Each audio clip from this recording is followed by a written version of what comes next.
pasó por WhatsApp, pero yo le dije, bueno, vamos a tratarlo en la reunión, porque entonces no hay necesidad de repetir la misma cosa varias veces a varias personas. Entonces podemos aquí enriquecernos todos, que es lo que normalmente hacemos los que podemos estar los miércoles, y muchos de los que no pueden estar lo escuchan después, porque Eric tiene la gentileza y amabilidad de grabarlo, con el apoyo de Jorge, porque Jorge está apoyando a Eric en esto, Jorge Chapas de Guatemala está apoyando a Eric en este esfuerzo, ¿ok? Para tener esta plataforma de reunión nocturna, de tertulia, conversatorio de los miércoles, ¿ok? Entonces, bueno, brevemente, la economía social de mercado es lo que llaman los socialistas deslactosado, o sea, los socialistas blandos, los socialistas moderados, le llaman economía social de mercado a lo que nosotros los liberales clásicos llamamos estados de bienestar. ¿Qué es eso?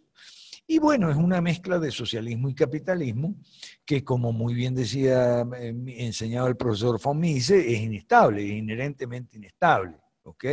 Eso es la economía social de mercado. Como expresión, no es válida.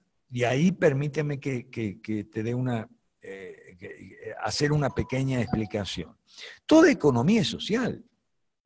La economía, los animales no tienen economía porque no hacen ahorro, inversión, okay, no, los animales no abren tiendas, no hacen fábricas, ese tipo de cosas. Entonces, toda economía es social y porque es acción humana interactuando, digamos, acción humana, la acción humana por antonomasia económica, que es el comercio. ¿Ok? Y que se hace entre personas y se hace en la sociedad. Entonces, toda economía es social.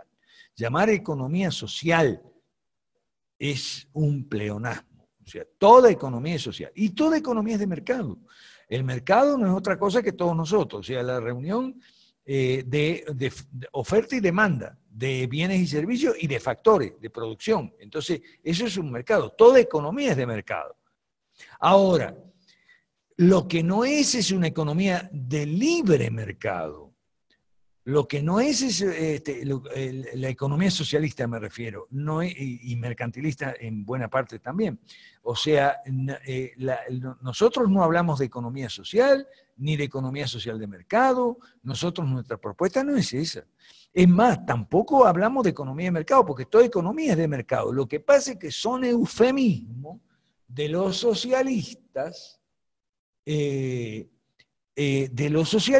para rehuir a la palabra libre, liberal, economía libre, economía liberal, que eso no les gusta. Entonces hablan de economía social de mercado, etcétera, etcétera. Ahora, ¿qué cosa es eso? Es capitalismo mezclado con socialismo, y eso, la denominación es muy propia de Alemania también. Y en Alemania también hubo esa denominación de ordoliberalismo, que ordoliberalismo significa dos cosas distintas según los autores, ¿ok? Una mala y otra que no es tan mala. Ordoliberalismo en algunos autores significa economía social de mercado, o sea, mezcla de capitalismo con socialismo.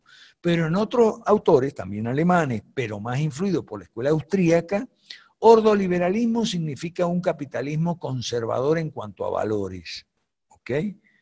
Entonces, esa expresión ya no es mala, pero hay que ver por eso en el contexto de qué autor, porque ahí difieren mucho los autores alemanes mismos. ¿Okay? Bueno, en relación con esta pregunta de Steven, viene otra de Marisol que dice que sí es aplicable al capitalismo clásico con la 5 reformas. No me queda claro qué cosa es aplicable al capitalismo clásico con las 5 reformas. Si es esa expresión, no, porque economía social de mercado significa lo que los socialismo democrático, digamos, socialdemocracia, es la propuesta de la socialdemocracia. Y ordoliberalismo, bueno, ahí depende de los autores. No sé si quedó claro esa parte, a lo mejor hay más preguntas o dudas sobre este tema o temas relacionados. Abro el micrófono, escuchamos. ¿Puede tomar la palabra, profesor? Claro, Armando, adelante. Bueno, parece que me añora usted la intervención. Bien, profesor, con una total aprobación, Mansueti, y me regocijo con ello, una total aprobación al pacifismo práctico que usted ha mencionado. Es un pacifismo práctico, pero como una forma de vida, ¿verdad? Y de filosofía práctica y realista por parte del liberalismo versión línea 5 reformas, ¿verdad, profesor? Así es, Armando. Y esto más aún cuando sí el militante liberal profesa la fe cristiana sincera, en sinceridad. Entonces, con esto un apoyo, una aprobación, un abrazo, profesor. Un abrazo, Armando, y muchas gracias te doy por dos razones. Primero, porque eso que tú llamas pacifismo práctico y realista nos está costando muchas enemistades, perder muchas amistades, no solo en Venezuela, también en tu país, en Ecuador. Pablo Zambrano está siendo objeto, y Osvaldo Toscano también, está siendo objeto de muchas incomprensiones, indiferencia, bloqueo en Facebook Sí, y claro. improperio porque está oponiéndose tanto Osvaldo como Pablo se están oponiendo a estas llamadas a la violencia y discursos de odio que son propios de la oposición del señor Lazo. ¿Ok? Anoche tuvimos un excelente conversatorio. El siguiente, si hay otro, te vamos a invitar a vos. ¿Oíste, Armando, por favor? Ok. Tengo, tengo Permíteme, más, tengo permite, más ya para va, usted. permíteme que te tutee porque tienes mi edad. Así que somos colegas. Pues, y a mí permítame seguir llamándole profe. Profesor. Por favor. Bueno, profesor, tengo algunas cuestiones. Sí, pero Aparte, antes una cosita y enseguida te escuchamos, ¿ok? sí, No, te quiero contar una anécdota nada más. Me gustó lo que dijiste de que nuestro pacifismo es práctico y realista. Y te voy a contar una anécdota. Me tocó una discusión con un gran amigo que no es pacifista, ¿ok? Venezolano, lamentablemente es un gran amigo, pero me costó una discusión. Gustavo Romero, qué bueno tenerte por aquí. Gustavo es de Perú, ¿ok?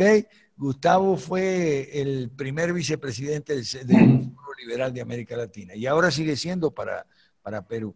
Ok, mira, la discusión fue lo siguiente. Él me dice lo siguiente, a los chavistas hay que hacer como le hicieron a los nazis en Nuremberg, que claro. fue que los colgaron de una soga y los condenaron a muerte por crímenes contra la lesa humanidad y el holocausto y bla, bla, bla, y colgaron a los nazis en una cuerda y los ahorcaron. Eso hay que hacer con los chavistas. Así me dijo él.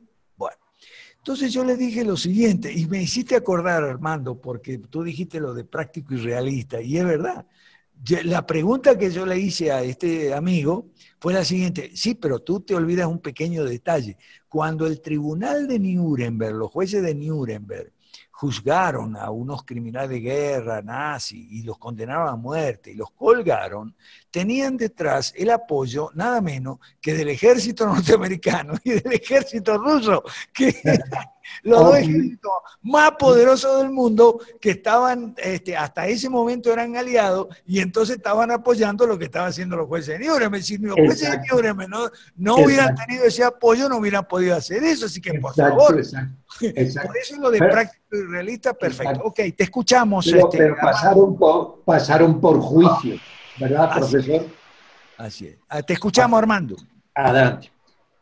Profesor, partiendo de que el liberalismo de las 5 reformas es esencialmente democrático, en aquello que no esté de acuerdo me rectifica, yo parto desde de esta suposición que observo, que leo, que estudio, que le oigo a usted, de que el liberalismo de las 5 reformas es esencialmente democrático, en su sentido pleno e ideológico y práctico.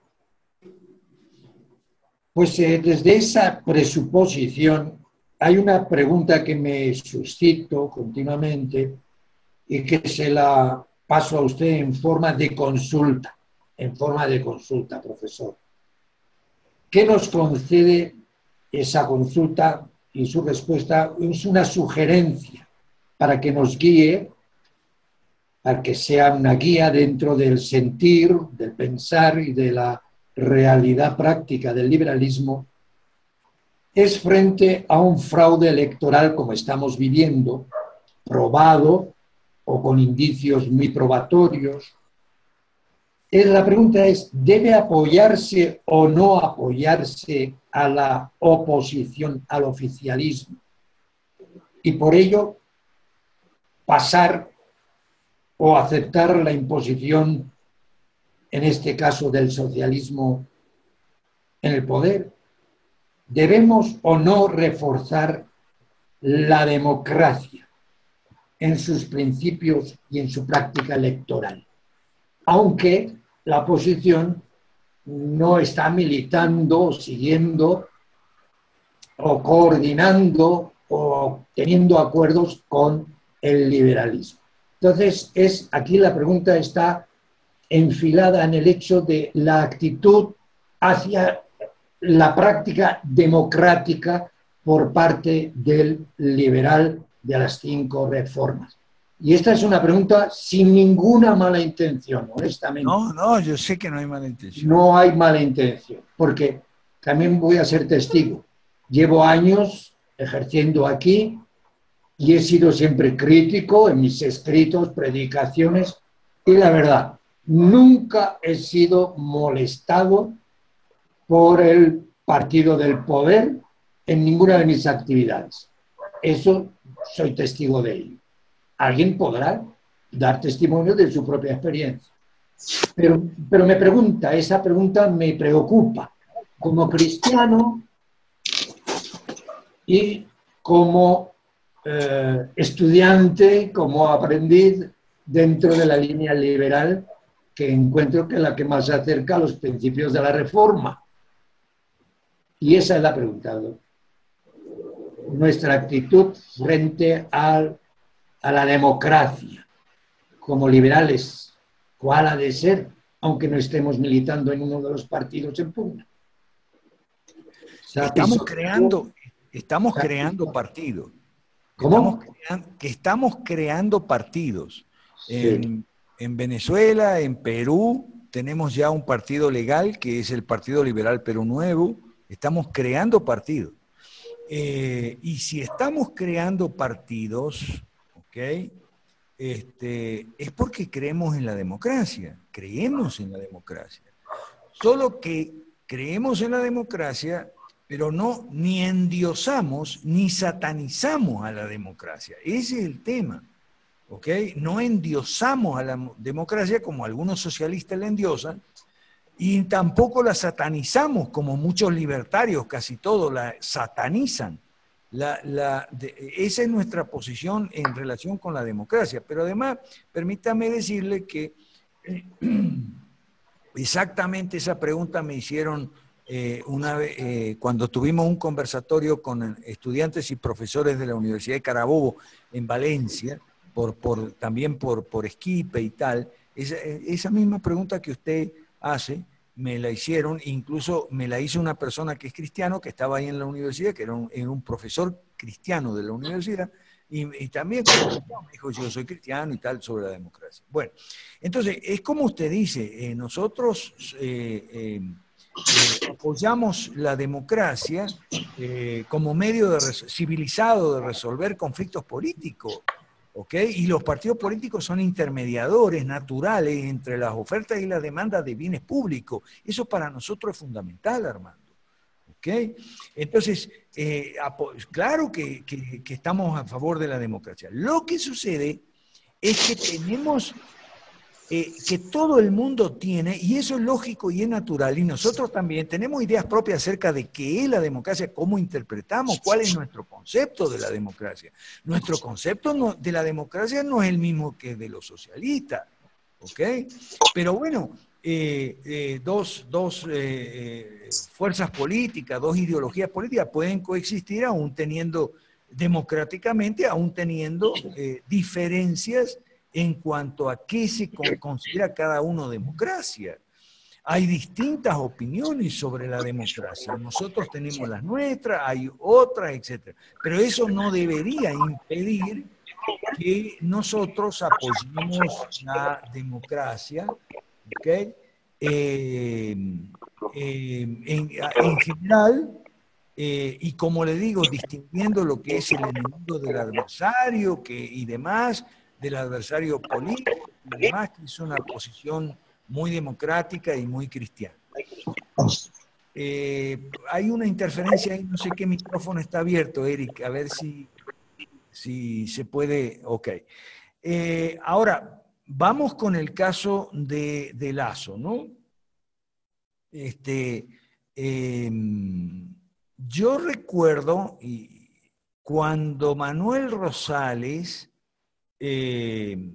bueno, así como usted dice que nadie del partido oficialista lo persiguió ni nada, yo también debo decir lo mismo de Venezuela. Nadie en tiempos de Chávez, viviendo Chávez, a nosotros se nos hizo, por iniciativa de Chávez, un juicio. Se nos abrió un proceso judicial que en esa época teníamos el partido Rumbo Propio y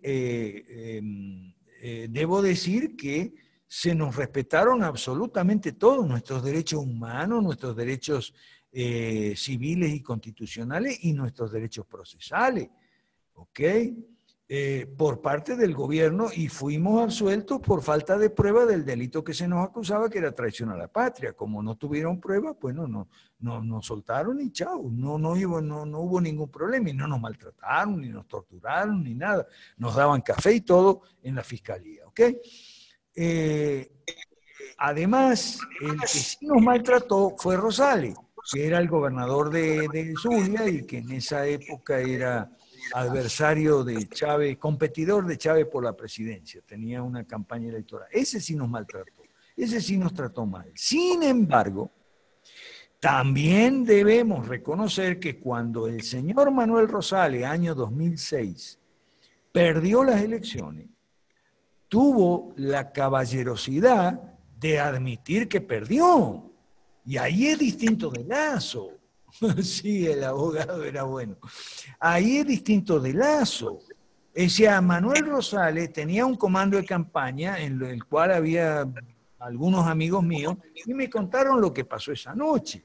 Esa noche, la noche de las elecciones, cuando el Consejo Electoral estaba dando ganador a Chávez y que Rosales había perdido, bueno, no faltaron los malos perdedores que siempre gritan fraude, fraude, fraude, fraude. Entonces, Manuel Rosales los cayó con una simple y sencilla pregunta. Dijo así: ¿dónde están las pruebas? ¿Ustedes tienen las pruebas de que hay fraude? Denme las pruebas y yo las voy a llevar a la justicia o al Consejo Electoral, a lo que sea, o sea, vamos a presentar los recursos, ¿ok? Nadie aportó pruebas suficientes, nadie aportó pruebas sólidas. Todos puros chismes, puras cosas y esto, lo otro. Ahora, por ejemplo, los de Lasso están diciendo, no, porque las boletas no estaban arrugadas. Eso es un capricho, capricho de mal perdedor, eso es todo, por favor, por Dios. Entonces, el tema del fraude, Armando, suele ser del mal perdedor. El mal perdedor grita fraude. Rosales era nuestro adversario y él nos trató mal a nosotros. Sin embargo, yo tengo que reconocer que esa noche de 2006, él estuvo bien.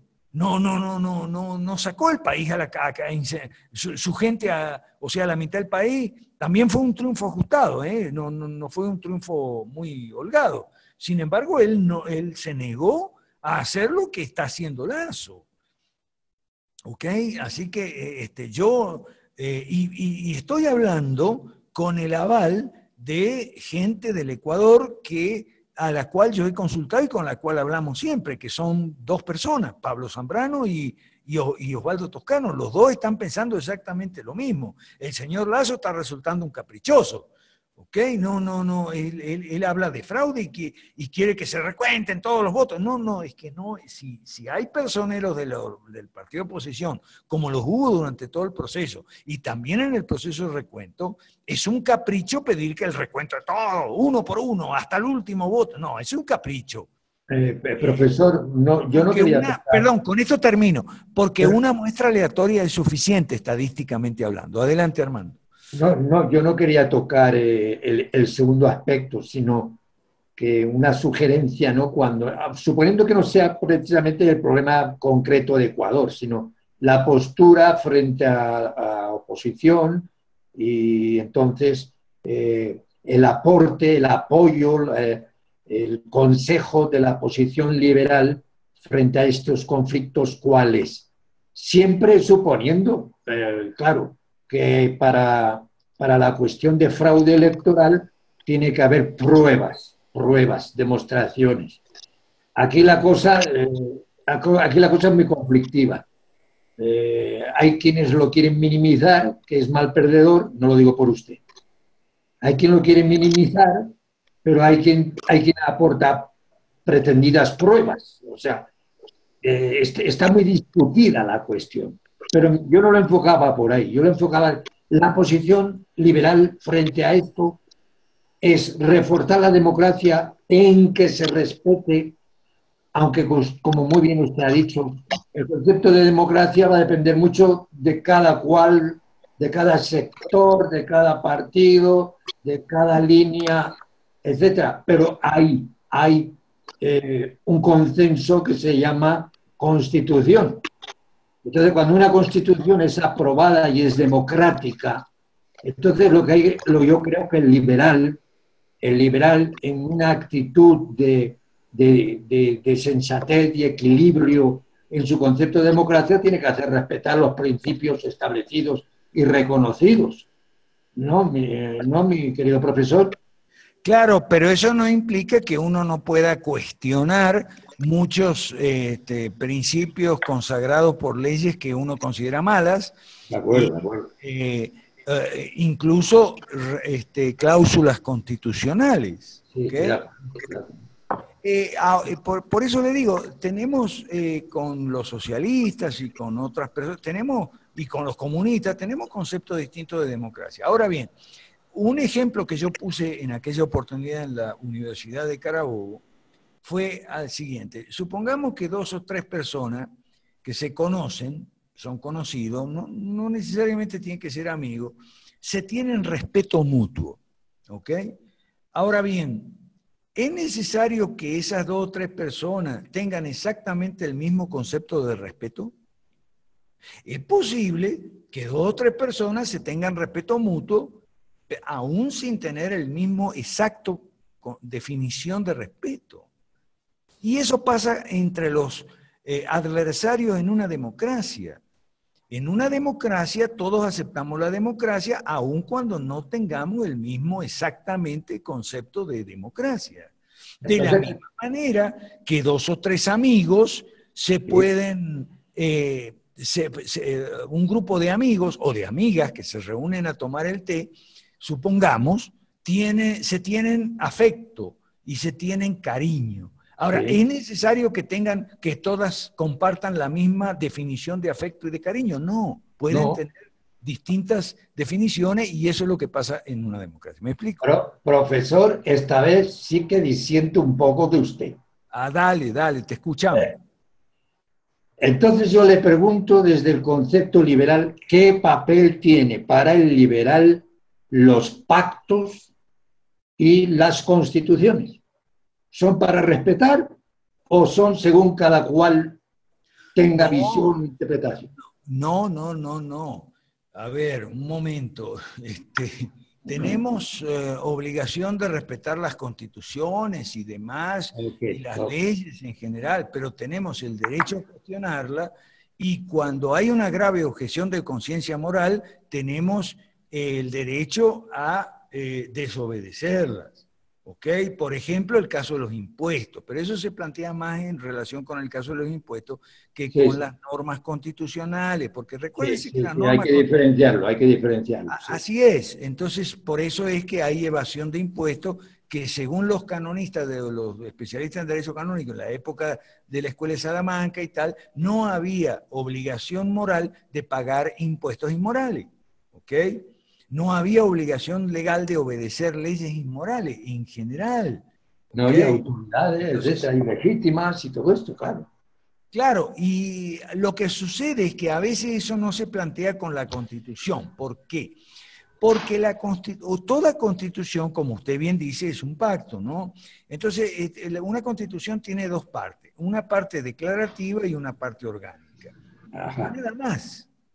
Todo lo demás se deja para la legislación ordinaria. Entonces, la discusión sobre moralidad o inmoralidad y tal suele eh, eh, caber respecto a la legislación, a la legislación ordinaria, pero no a las constituciones, porque generalmente todo el mundo está de acuerdo en una constitución, una parte declarativa, que normalmente son derechos de reunión, normalmente me refiero, derechos de reunión, derechos de asamblea, derecho de petición. Y aquí la elección de sus autoridades y funcionarios. Claro, pero eso está en la parte orgánica. La parte orgánica dice cómo se van a elegir las autoridades y demás. Y en eso suele no haber mayor discusión en cuanto a moralidad o inmoralidad de las normas. Por lo tanto, no se plantean graves. O sea, como liberal, usted aconseja que lo que hay que hacer es respetar el pacto, ¿no? Sin duda, a menos que haya algunas razones, digamos, que, por ejemplo, en Venezuela, eso sí, la constitución es claramente socialista en cuanto a la economía, entonces nosotros cuestionamos ese asunto. Ah, de acuerdo, profesor, de acuerdo, ese aspecto de acuerdo. Totalmente. Pero es más, señalamos que la constitución anterior, la constitución de lo que Chávez llamaba la Cuarta República, o sea, una constitución que rigió desde el año 1958, también era socialista en muchísimas cosas. Y nosotros cuando teníamos actividad, los liberales en los años 80, 90 en Venezuela, lo decíamos siempre, estábamos bajo una constitución que era medio socialista y ahora estamos bajo una constitución que es 100% socialista, de manera que, y eso lo cuestionamos. Ahora, eso implica que nosotros irrespetamos la Constitución en el sentido de llamarle asno a Maduro y de decir que es ilegítimo y que es colombiano y que se vaya y todo ese tipo de cosas. Es más, no, nosotros no estamos de acuerdo con eso y le voy a dar un detallito sobre Venezuela. Con Terán revisamos claramente la Constitución y vemos que la oposición está encaprichada, que las elecciones no tienen que limitarse a gobernador y alcalde, sino que tienen que ser de presidente también. Bueno, eso es un capricho. E igual que el capricho de Lazo de que tienen que contarse todos los votos uno por uno hasta el último.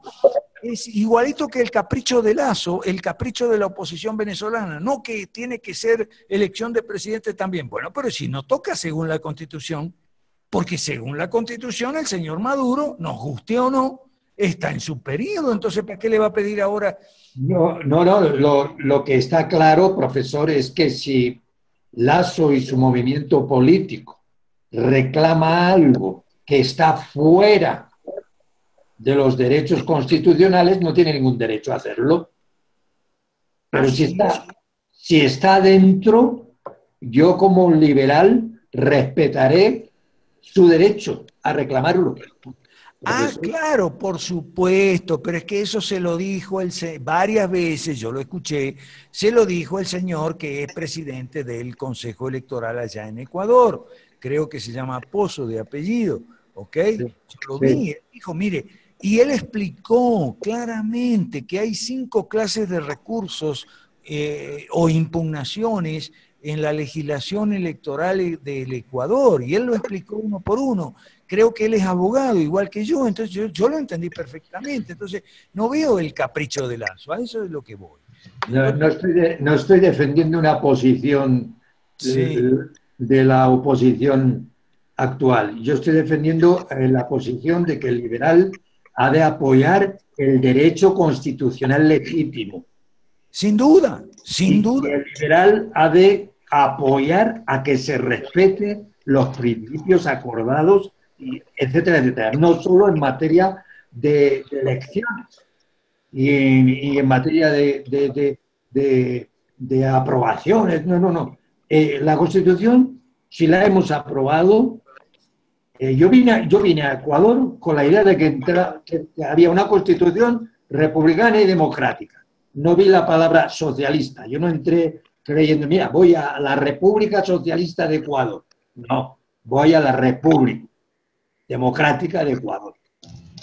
Entonces, desde la posición liberal, pues yo me estoy alimentando de ese pensamiento, profesor, que somos democráticos. Esencialmente, el liberal es democrático. Sin duda, sin duda.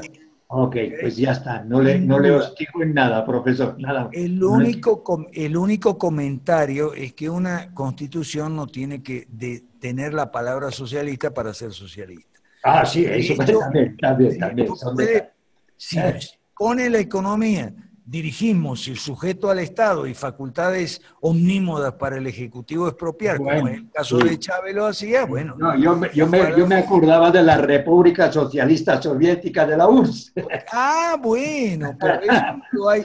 Es más, eso no lo hay en la actual constitución de Venezuela, donde la palabra socialista no figura, No y en la aparece, pero se las y en la trae, ¿no? anterior tampoco.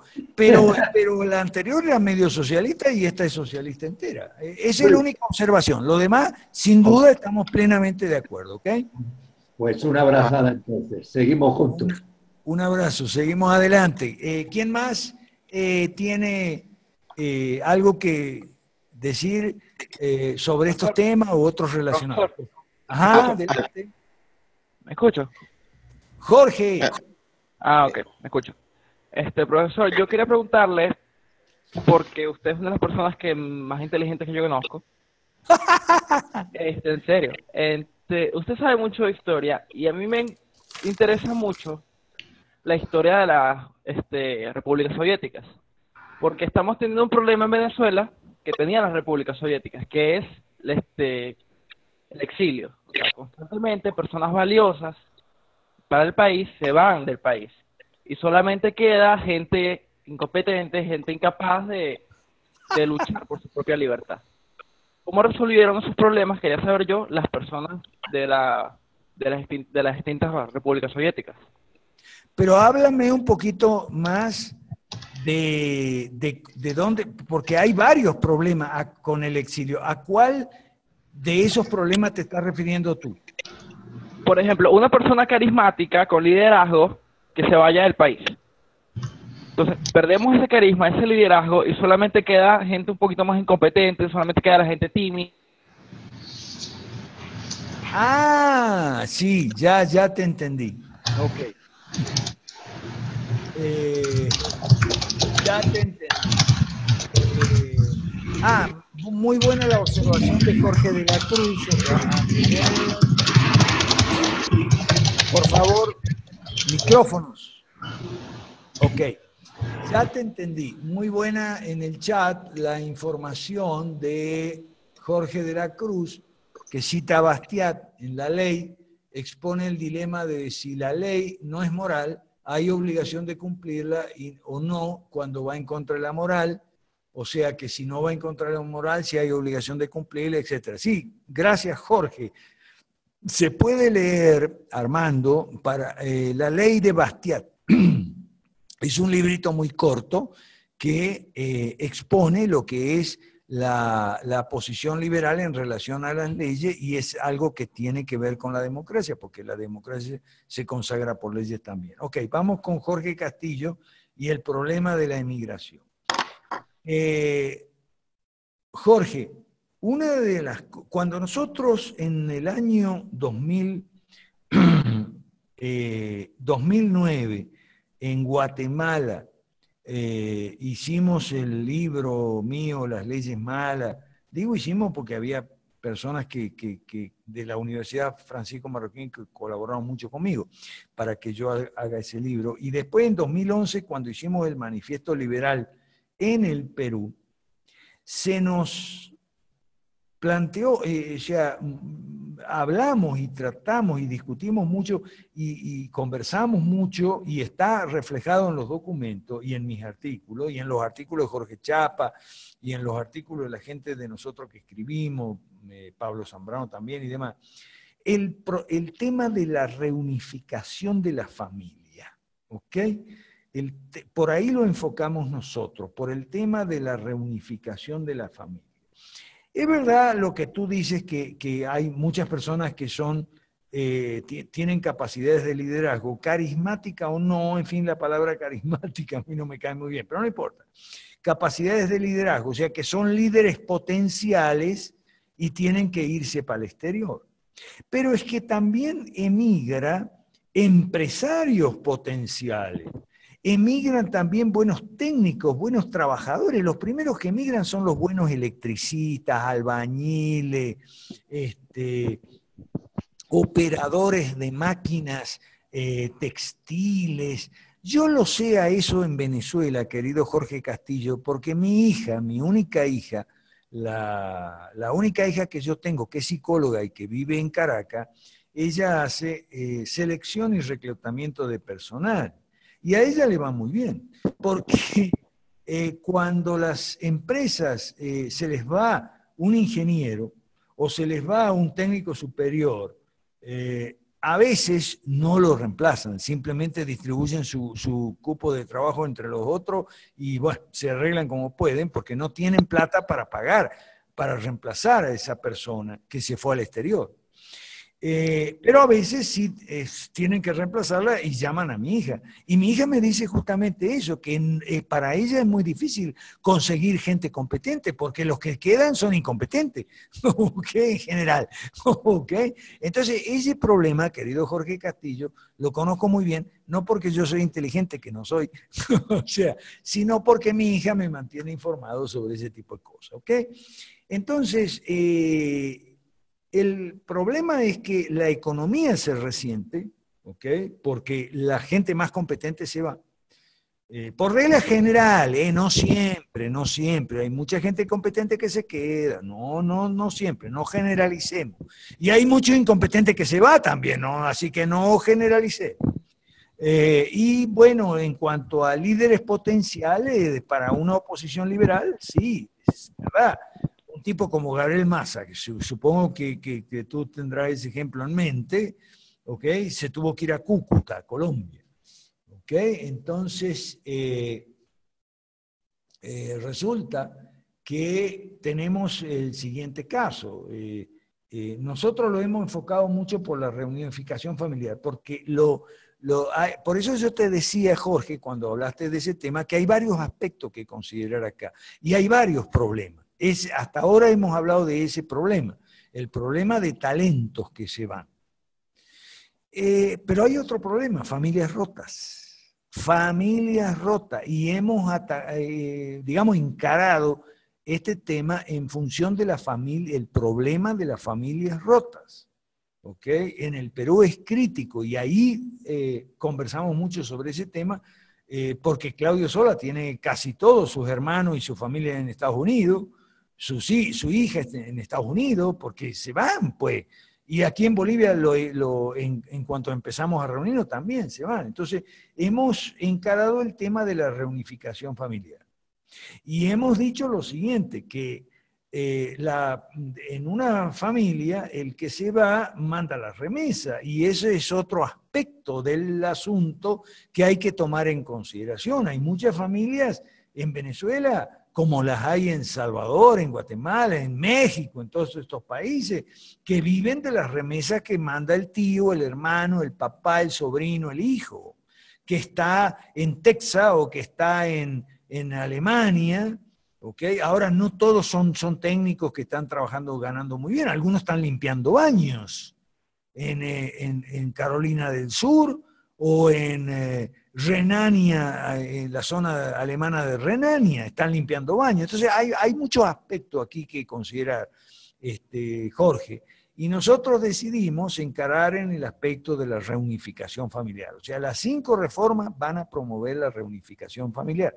Y porque la familia, cuando la distancia es tan grande, con frecuencia surgen malos entendidos, celo, en fin, varias situaciones familiares que son conflictivas y las familias distanciadas terminan en familias rotas. O sea, una proliferación importante de divorcios se dan, bueno, porque cuando el marido se va para Alemania o se va para Nueva Zelanda, ¿ok? Y la mujer se queda en el país, bueno, suelen suceder accidentes afectivos y sentimentales y se rompe la familia. Entonces, hay otro aspecto, mira, hay muchísimos aspectos, me van a disculpar si me encadeno un poco porque hay muchísimos aspectos aquí también, ¿no? El aspecto de la repatriación de capitales. Esas personas, por ejemplo, en Perú, en Bolivia, muchas veces pasan dinero para que la familia que está en el país, digamos la familia residente, construya una vivienda o la amplíe o la mejore, ¿ok? O que ponga una tiendita o que ponga una empresa y demás. Entonces, cuando hablamos de repatriación de familia, también hablamos de repatriación de capital. Es más, para que vea la cantidad de aspectos, o sea, porque queremos que el peruano, el boliviano, el venezolano que está por allá en el exterior, cuando se regrese, traiga lo que es normal. Muchas cosas pasan, muchas veces pasan aún dentro de este sistema sin las 5 reformas. Pero nosotros con las 5 reformas pensamos que habría una reemigración, un fenómeno de reemigración, de repatriación masiva. ¿Ok? Y de personas, de talento, de recursos humanos y también de recursos financieros, también de dinero, porque esa gente vendría trayendo un capital, salvo el que le fue muy mal y vuelve con una mano atrás y otra adelante, que también hay muchos casos de eso. Es más, para un momento, es más, otro aspecto que hay que considerar son las relaciones con los Estados Unidos. ¿Okay? Cuando nuestro querido Claudio Sola, presidente del Foro Liberal de América Latina, se fue para Estados Unidos y se entrompó con Maduro, el propósito del viaje no era entromparse con Maduro, ¿okay?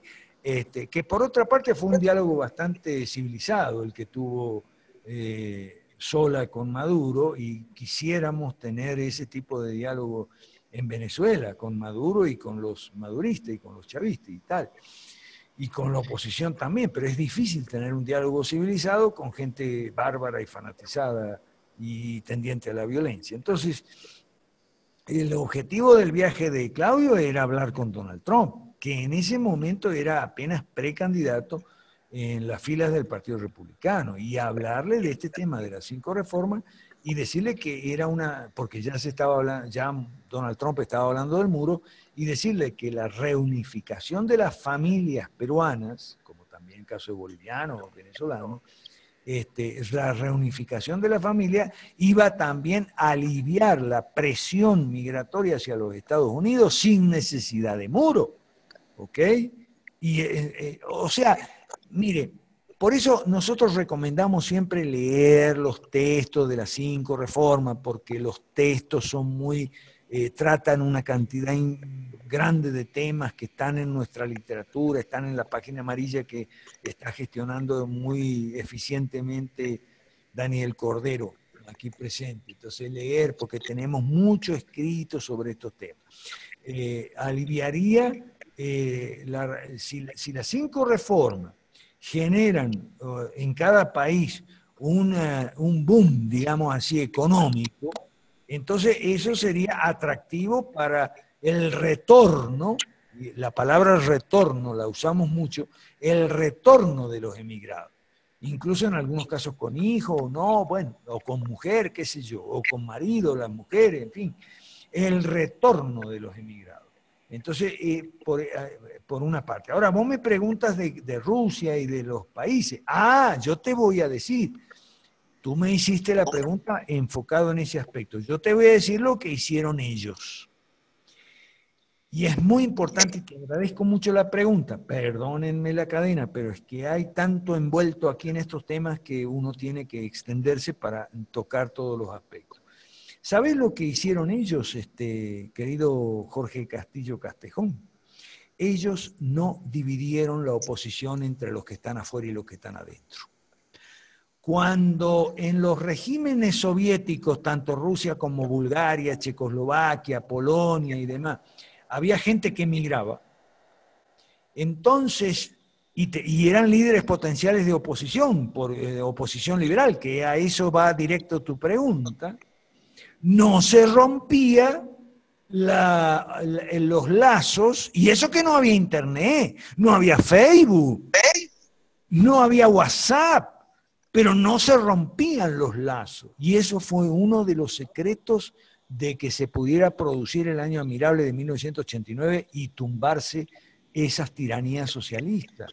Porque la oposición adentro del país trabajaba estrechamente coordinada con la oposición fuera del país. Y eso no pasó en Cuba. No pasó en Cuba desde el primer momento. Y por eso el régimen cubano sigue ahí. Porque la oposición de Miami y en general del exterior está total y completamente divorciada de la oposición dentro de la isla, que ya casi no existe. Existe una disidencia, entre comillas, y tal, no es oposición, en fin, y totalmente divorciada de la... Entonces nosotros no quisimos que eso pasara en Venezuela. Nosotros quisimos que Venezuela tuviera la misma inteligencia, como dirías tú, de copiarnos de la oposición liberal anticomunista de la época de los regímenes soviéticos entre el año 1948 y 1989. ¿Ok? Entonces, por eso nos molesta mucho las diatribas de los venezolanos que están adentro contra los que estamos afuera. Las diatribas a Napoleón, ya sé quién es Napoleón, me imagino que es Simón. Ok, ya va, Simón pide la palabra. Enseguida termino y te pasamos el micrófono, Simón alias Napoleón. Mira, nosotros no quisimos esa diatriba, o sea, porque esa es la diatriba que mató la unidad de la oposición cubana, me refiero en la parte de adentro con la parte de afuera. La diatriba famosa es esa de que ustedes no pueden opinar, ustedes los del exterior no pueden opinar, porque ustedes no están viviendo aquí y ustedes no están haciendo cola. No, no estamos haciendo cola, no estamos viviendo en Venezuela, gracias a Dios, yo voy al automercado. El problema es a ver qué clase de yogur compro, porque hay como 10 clases de yogur, ¿ok? Entonces no estoy haciendo cola, ¿ok? Ni me caigo a puño por un pollo, como se caen a puño la gente en las colas en Venezuela, eso es correcto, pero ¿por qué no voy a poder opinar? Por el solo hecho de no estar en Venezuela haciendo cola por un pollo, o por medio pollo, o por un pollo por persona, un pollo por semana, no sé cómo estará el racionamiento ahora. Ahí está el tema.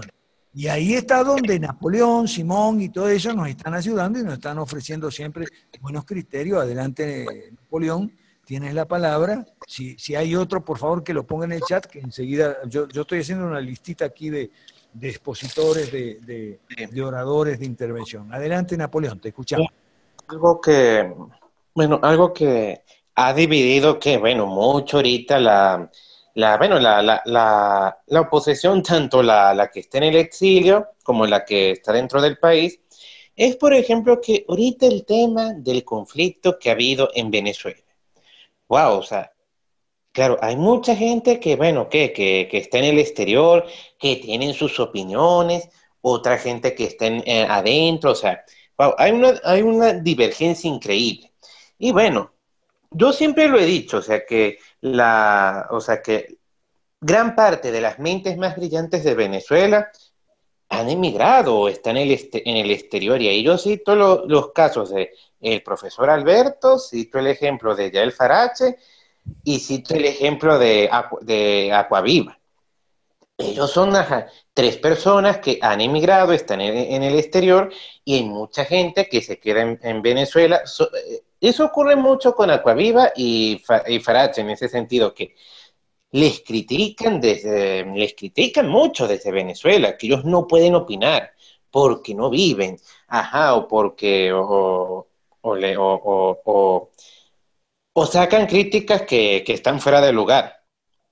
Y bueno, y ahorita con los sucesos que están ocurriendo en Venezuela, está ocurriendo lo mismo, claro, cuando se está desde el exterior, wow, se tiene una perspectiva totalmente diferente sobre Venezuela. Eso ocurre de lógica. Y cuando se está dentro, la perspectiva también es totalmente diferente. Pero obviamente, por un error de perspectiva, wow, eso no debe de enseguecer. Y bueno, que eso es ahorita lo que está ocurriendo, que wow, ahorita hay mucha gente que cree que por lo que está ocurriendo en Venezuela, Maduro va a caer de un día para otro. Y no, wow, es un régimen que se está enquistado. O sea, y eso es un aparato, o sea, no solamente hay no solamente es una élite militar, narcotraficante, terrorista, ah, pranato, o sea, delictiva, que está ahí metida, sino, wow, o sea, una sociedad civil que históricamente, no es solamente de ahorita, sumamente debilitada, y bueno, y apoyo internacional, que bueno, de los ejes comunistas, o sea, es una situación sumamente compleja. Y wow, o sea, no es algo que, o sea, es wow, o sea, decir que no, que Maduro de un momento a otro, ay, va a abandonar el país porque ocurra o sea, por lo que está ocurriendo, wow, eso, o sea, eso es improcedente. Bueno, y referente a lo otro, a algo que usted tocó sobre la migración. Bueno, ese proceso con las 5 reformas, pero no solamente ha ocurrido en el pasado. Nosotros tenemos el ejemplo, que bueno, eso se vio en Venezuela, que gracias al milagro italiano, muchas familias que habían migrado a Venezuela retornaron a Italia. Igualmente, con la democracia española, mucha gente que había migrado a Venezuela, cuando llegó la democracia, llegaron o sea, aperturas más o menos pro mercado de Aznar y de Felipe González. Muchas familias también retornaron. Lo mismo ocurrió o sea, eso ocurrió o sea, con el milagro italiano, ocurrió en España en ese caso, también se ha visto que, bueno, que con el milagro chileno, por así decirlo, muchos chilenos emigrados retornaron. Y bueno, ese es un proceso, o sea, ese es un proceso que se da, y bueno, o sea, que se da o sea, porque es cierto, siempre hay una masa que sale o sea, siempre hay una masa que sale por los problemas, por la coyuntura económica, y a la vez, bueno, ese también ese es otro tema largo, bueno, sobre todo en la clase media, media alta, que migra hacia el primer mundo, bueno, o sea, buscando por problemas existenciales, todo más, que esa nunca vuelve. Y digo, pero claro, ese es otro tema, y bueno, a cambio y fuera. Ajá, muchas gracias, Simón. Déjame solo agregar una cosita y después suelto el micrófono. El problema también forma parte de este problema, los guerreros del teclado que desde Florida y desde Westonzuela o desde cualquier parte del mundo incitan a los jóvenes a salir a la calle. Claro, porque están en la comodidad de su exilio, pues, y entonces incitan a los jóvenes a salir a la calle y le ponen nombre, como hablábamos con Ambrosio, Resistencia Civil y el libro de Ginchar y toda esa cuestión. Eso forma parte del problema, no de la solución, por Dios. Porque además, la ignorancia es muy grande. Eso, por ejemplo, dice, no, que la comunidad internacional tiene que saber, pero eso que llaman comunidad internacional, eso no existe, por Dios, por lo menos para Venezuela y para lo que se imaginan las bases opositoras en Venezuela, eso no existe, esa comunidad internacional tiene que reaccionar, no, eso no existe, eso existe, puede mencionar Almagro ahí, la OEA, la discusión que se armó, la resolución esa de abril, que el gobierno dice que es ilegal y listo, no, se acabó, o sea, la OEA no es la OTAN, por Dios, a ver cuándo van a entender que la OEA no es la OTAN. Por Dios, no entienden, es una cosa. Ahora, Simón, espero que tú vayas a Puerto Ordaz, ¿no? ¿Vas a ir a Puerto Ordaz? ¿Simón? Bueno, ¿alguien más? ¿Alguien más? ¿Quién más? Profesor Mansuetti, muy buenas noches. Jorge. De Guatemala, mucho gusto. Bueno, buenas noches a todos. Ha estado interesantísima la conversación. Gracias por las intervenciones de todos. Yo pues he aprendido mucho. Tengo una pregunta muy especial con respecto al tema de independencia de los países latinoamericanos y de la colonización. Entiendo que hay una versión que realmente tenemos mal desarrollada, derivado de la educación estatista que tenemos. Y yo recuerdo que usted tiene algunos apuntes al respecto, ¿no? O sea, fuimos o no colonizados y digamos cómo manejar o cuál es el discurso que tenemos que tener ante esa pregunta muy frecuente que se nos hace, al menos a mí, en las charlas sobre 5 reformas, ¿no? Que fuimos colonizados por España y que heredamos pues malas instituciones y bueno, toda esa historia que está detrás como un mensaje muy, muy perverso, ¿no? Entonces, tal vez si usted me pudiera dar una respuesta sobre ese tema, profesor, gracias. Sí, cómo no. Bueno, ahí está la leyenda negra, ¿no? De que Colón era un genocida y entonces cuando Chávez fue a Argentina, se quejó con Cristina Kirchner de que había una estatua de Colón, pero él no sabía, Chávez, en Buenos Aires, que era porque quedaba justamente en el Paseo Colón, si no me equivoco mal, la memoria me traiciona a lo mejor porque hace muchísimo que no estoy en Buenos Aires. Pero creo que la estatua de Colón estaba en el Paseo Colón y ese es un sitio muy...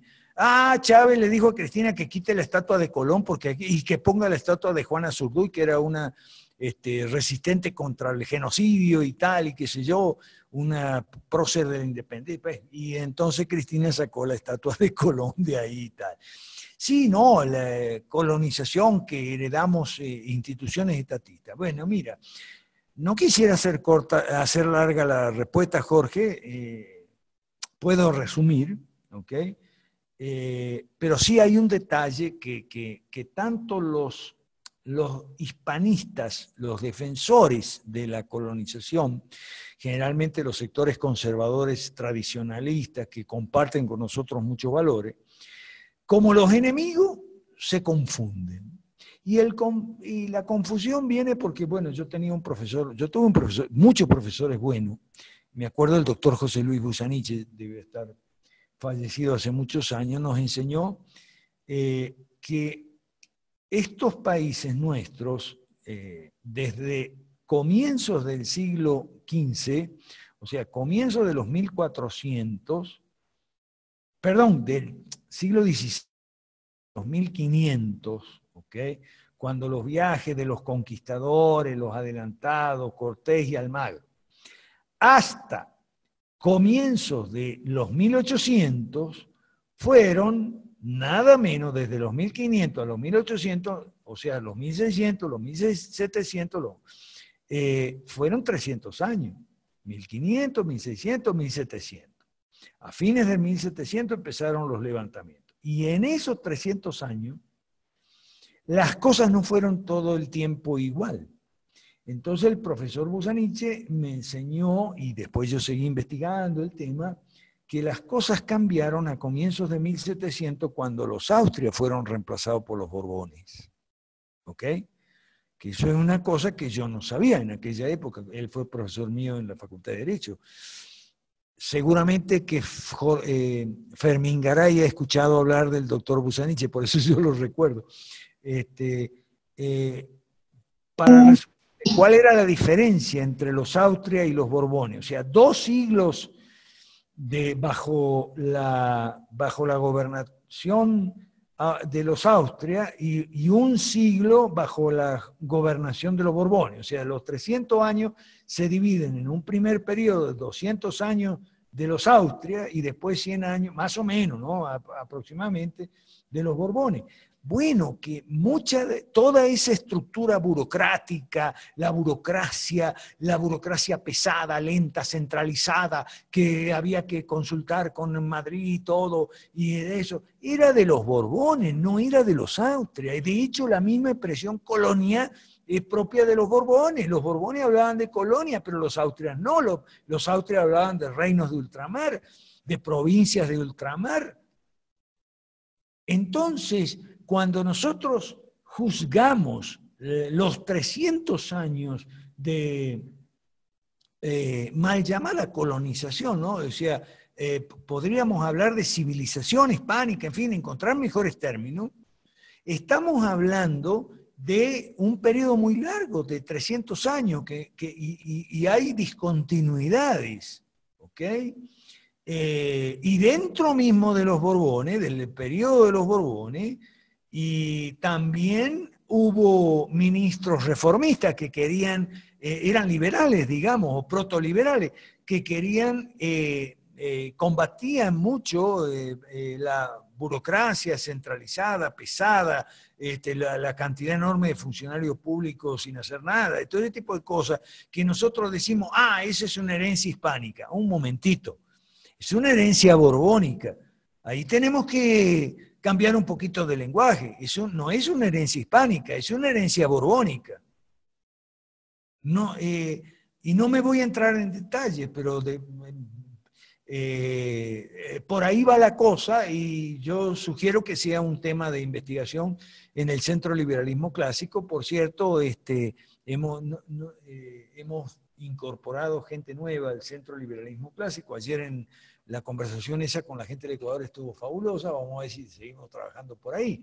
Se tocaron estos temas u otros muy vinculados, temas relacionados con esto, ¿no? O sea, no hablemos de herencia hispánica. ¿Por qué no hablamos de herencia borbónica?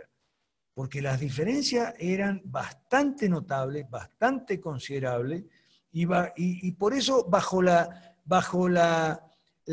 el gobierno de los Austria no había rebeliones aquí, no había sublevaciones como sí las hubo en Europa, ¿no? La Holanda y los Países Bajos y todo eso. Ahora, pero aquí no hubo sublevaciones. Aquí las sublevaciones empiezan con los Borbones, porque los impuestos inicuos, los impuestos arbitrarios, fueron introducidos por los Borbones a comienzos del siglo XVIII. Entonces vamos a estudiar un poquito de historia. Nos hace falta estudiar historia. ¿Por qué nos hace falta estudiar historia? Porque necesitamos reencontrarnos con nuestra historia verdadera. No todo eso que han escrito y que siguen escribiendo los marxistas sobre la acumulación del capital, Sunkel y Paz y toda esa, la historia cepalista que padecemos los latinoamericanos. Creo que por ahora es suficiente sobre ese tema, Jorge. Te agradezco la pregunta de todos modos. No sé, adelante. Sí, muchas gracias, profesor. Definitivamente que precisamente por eso es que yo lo considero importantísimo. Solo lo último, si tuviera algún recurso de literatura que nos pueda referir en el tema. Sí, yo después ahorita no, pero deja que lo ubique y entonces te voy a pasar literatura. Haceme acordar si me olvido, porque como le debo literatura a tantas personas, a veces me olvido de quién está en la lista para enviarle bibliografía. Gracias por la pregunta, Jorge, muy importante. Gracias a usted, profe, muy amable. Algo bueno sobre muy buena ese nombre de la civilización hispánica para reemplazar el de la colonia, que resulta un tanto incómodo, pero bueno. Referente a lo que usted habló, bueno, eso es cierto, o sea, de hecho, digamos que durante ese tiempo que los austrias gobernaban en España, sí, se hablaba de provincias de ultramar. Inclusive, o sea, ellos aplicaron una especie de modelo federado que ellos habían heredado del Sacro Imperio Romano, o sea, del Sacro Imperio Romano Germánico, o sea, del imperio alemán. Pero bueno, algo que, bueno, no sé, que hay una pequeña gran divergencia, es que yo veo que muchos autores liberales, como Julio César Salas y otros más, hablan, o sea, colocan prácticamente a Felipe II, Austria, como un Nicolás Maduro, pero a la vez hay otros más, pero a la vez eso es cierto lo de los Borbones. Los Borbones, ellos, como buenos franceses, eran muy estatistas. Wow, y bueno, y de hecho, o sea, yo creo que fueron los Borbones los que socializaron Francia y bueno, los que luego socializaron España, y bueno, socializaron el resto de la colonia. Pero bueno, sí, sí, bueno, sí, aclara muchos puntos, pero bueno, a la vez, claro, tampoco decir que los Austrias eran una maravilla y los Borbones eran malos o viceversa. En la historia, bueno, en la historia, wow, se dan siempre muchos matices y bueno, cambio fuera. Ah, bueno, gracias, Simón, sí, que tienes razón, no es una cuestión de endiosar a los Austrias, pero sí, muchas instituciones de los Austrias, los Borbones se vieron en la obligación de conservarla, y te voy a mencionar dos. Cuando se crearon los virreinatos, se crearon con el nombre de virreinato, no de colonia. Eh, y además de eso, en 1812, eh, la reunión de Cádiz, donde salió la Pepa, había una, no recuerdo el número, pero había una cantidad impresionante de diputados americanos, y esos diputados americanos, tanto de México como del Río de la Plata, del Perú, uno de ellos fue presidente por un tiempo muy corto, fue presidente de la Convención Constituyente de Cádiz, de la Asamblea Constituyente de Cádiz, el doctor Luis Vicente, creo que se llama Morales Duárez, ¿ok? Él fue presidente, lo que sucede es que murió, pero eran españoles americanos, no eran colonos, eran españoles americanos. Entonces, había unas instituciones que no siempre, no tan estatistas y centralistas, heredadas de la época de los Austrias, y los Borbones no pudieron arrasar, por lo menos completamente, con esas instituciones. Gracias por la intervención, Simón. ¿Quién más ahí está en la lista? ¿Aló? ¿Quién más está en la lista? Abrimos el micrófono. ¿Algún tema, alguna experiencia, algún comentario? Porque quedan 20 minutos. ¿Aló, profesor? Ajá, adelante. Soy yo, Eduardo, aquí de Chile. Eduardo, adelante. Ah, qué gusto. Profesor, yo tengo una pregunta. Mire, el asunto de los impuestos, disculpe que lo cambie de tema. Eh, nosotros quería saber cuál es digamos, el proyecto sobre el asunto de los impuestos, porque aquí en Chile hay demasiados impuestos. ¿Mm? ¿Aló? Sí, sí, adelante. Quisiera resumir en pocas palabras más o menos los impuestos que se cobran aquí en Chile. Por ejemplo, el IVA, que el impuesto al valor agregado es un 19%, ¿ya? El global complementario, que es un impuesto a las personas que ganan arriba de $2.000. El impuesto específico a los combustibles, aparte del IVA, que es un 20%. El impuesto a las viviendas, que aquí se llaman contribuciones, pero en el fondo son impuestos. También, ahora en día, la presidenta Bachelet puso un impuesto al arriendo, a las personas que son propietarios y arrendan su vivienda, también tienen que pagar impuestos por los arriendos. Entonces, ¿y qué decir, por ejemplo, también el impuesto a las contribuciones, que son un impuesto a las viviendas, que prácticamente es un arriendo al Estado, y también hay, qué decir, el arriendo a las empresas, que hoy en día con la reforma que se hizo tributaria aquí, es un 30% a las empresas. Verdaderamente el impuesto es un robo. ¿Aló? Sí, sí, Y bueno, adelante. eso sería, yo no sé realmente, bueno, no he leído mucho sobre el proyecto sobre los impuestos que hay en El impuesto de las 3U, el impuesto de las 3U, pero me gustaría, yo te voy a explicar el impuesto de las 3U, pero lo puedes leer después, ¿eh? ¿Ya? ¿Ya?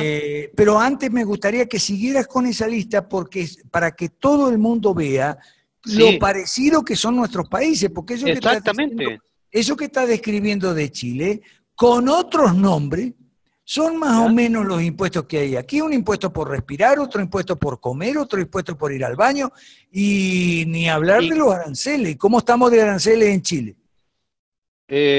no, en esa parte no me ubico bien, pero también, por ejemplo, a las empresas le cobran lo que se llama una patente. Por ejemplo, las personas que tienen auto también le cobran por las patentes.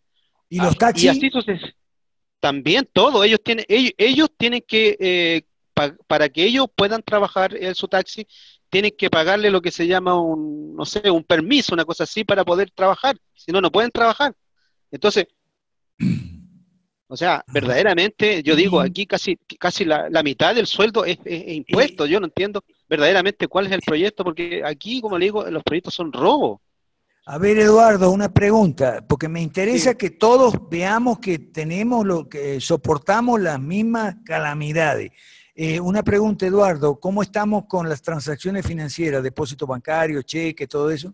Ah, también, o sea, mire, cada banco le cobra por mantención de la tarjeta, mantención, por ejemplo, de la cuenta bancaria. O sea, todo eso, bueno, yo no sé más o menos cuánto es lo que se cobra, pero se cobra, o sea, Bueno, todo, pero todo, está bien, pero esos son los bancos. Ahora, impuesto hay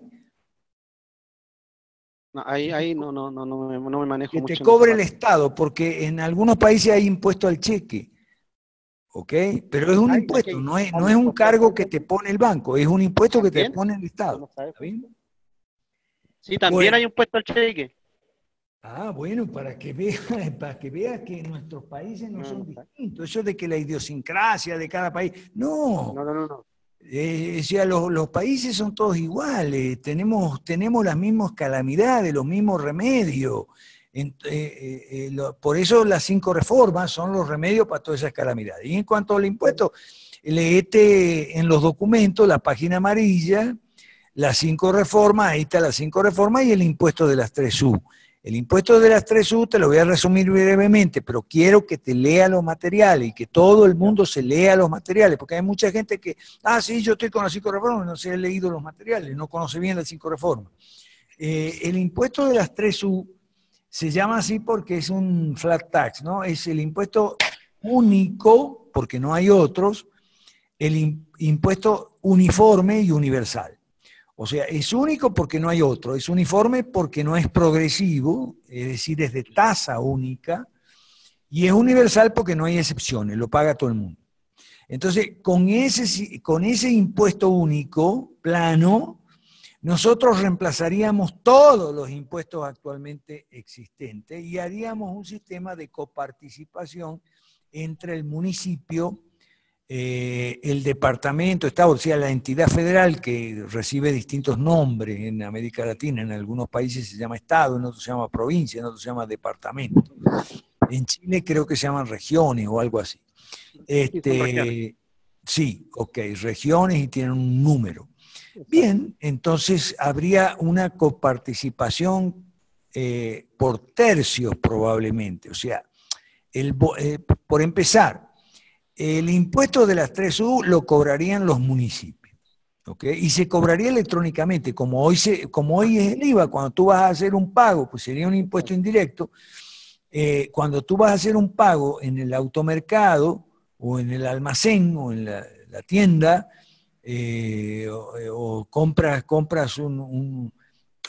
haces una compra en el mercado o en la tienda de zapatos, de ropa, etcétera, ¿ok?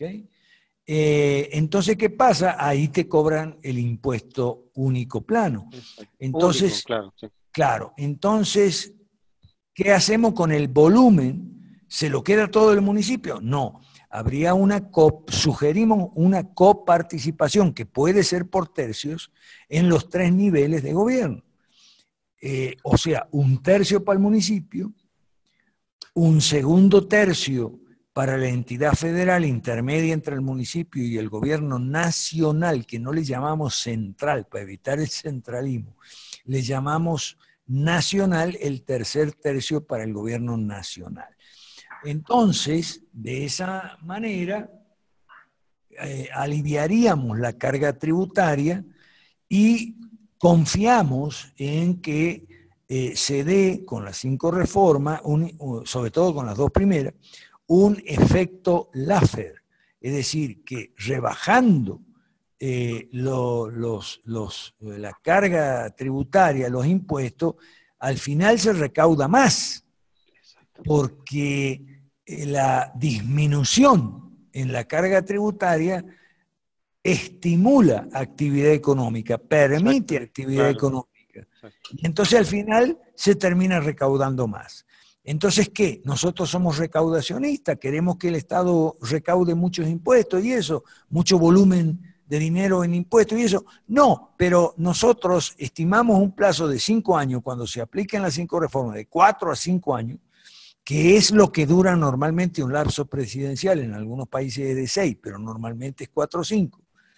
Y entonces, en ese quinquenio, digamos así, los pobres puedan ir saliendo de la pobreza y mientras tanto hay que darle bonos, las 3 series de bonos. Por eso te recomiendo, Eduardo, que leas bien las 5 reformas para familiarizarte, para empaparte, sobre todo si las vas a difundir, tienes que tener un conocimiento bastante detallado de lo que son las 5 reformas. Entonces, ¿de dónde iba a salir la plata para reembolsar los bonos? Bueno, de la recaudación del impuesto plano, único y plano, que permitiría sostener las ayudas económicas focalizadas, que nosotros estamos hablando de bonos tipo Friedman, para los 3 sectores, digamos, de la educación, de la atención médica y de las jubilaciones y pensiones, la reforma número 3, 4 y 5. ¿Okay? Entonces yo te sugiero que te leas bien todos los documentos, especialmente las 5 reformas y la gran devolución. ¿Ok? Entonces, con eso creo que por ahora queda respondida la pregunta. Si te quedan dudas y eso, léete los documentos y después podemos conversar. Creo que estamos en WhatsApp ahí o por Facebook, podemos conversar. Y esto es lo mismo para todos, ¿eh? Lo mismo para todos, conversamos y tal. Adelante, ¿quién más? O tú mismo, Eduardo.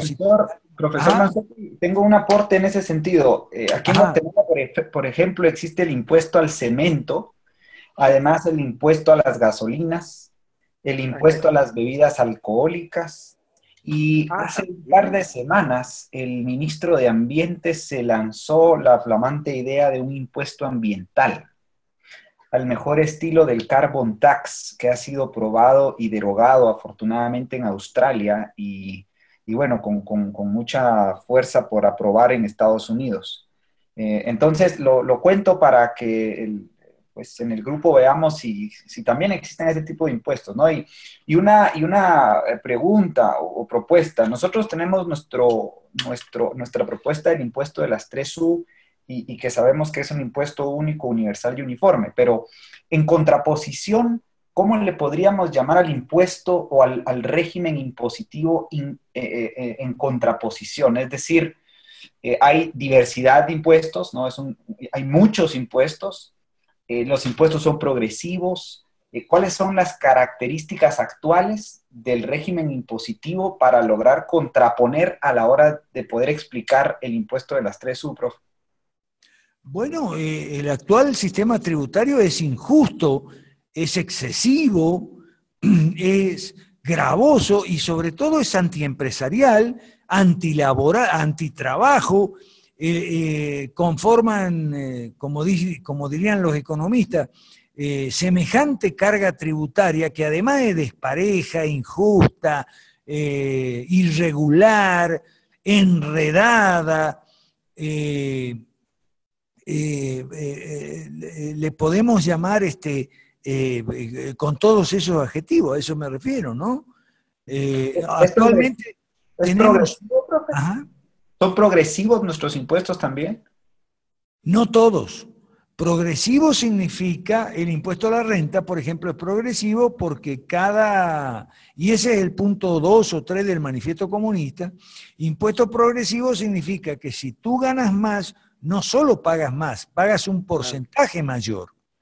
¿Ok? Y eso es desestimulante, esa es la palabra que quería, desincentivador, tanto para el trabajo como para la empresa.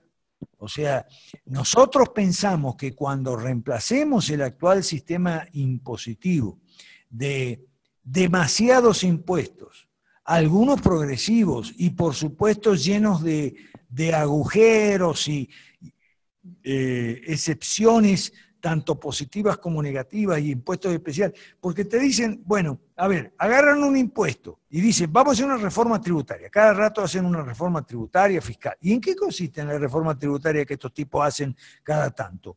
En lo siguiente, agarran un impuesto y dicen, Bueno, aquí este impuesto le vamos a poner una excepción, vamos a poner excepción. Entonces, tales personas, categorías, actividades, quedan exentos del pago de este impuesto.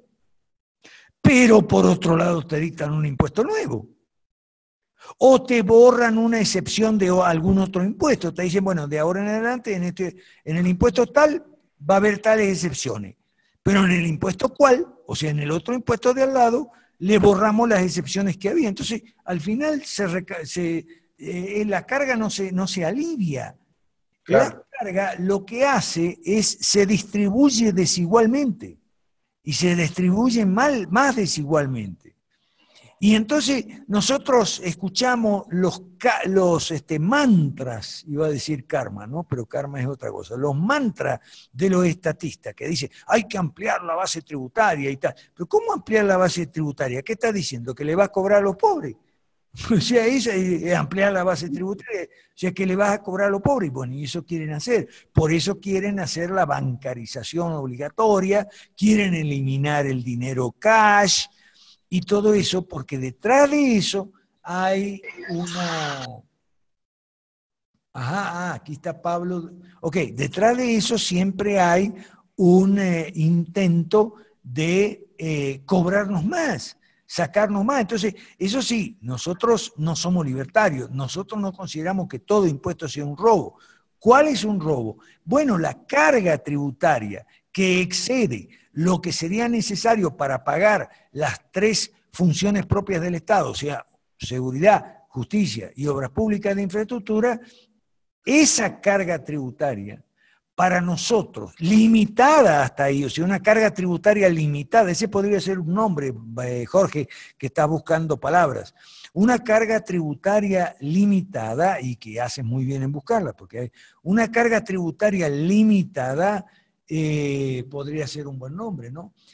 Una carga tributaria limitada es lo que estamos buscando con el impuesto de las 3U, ¿me explico? Aquí está Pablo, bienvenido Pablo, fue invitado por Jorge Castillo, es nuevo aquí, pero liberal de largo tiempo. Gracias, Pablo, por estar con nosotros, un gusto tenerte. Ok. Seguimos en contacto, Pablo, y esperamos que si te gustan estas reuniones no te las pierdas. ¿Ok?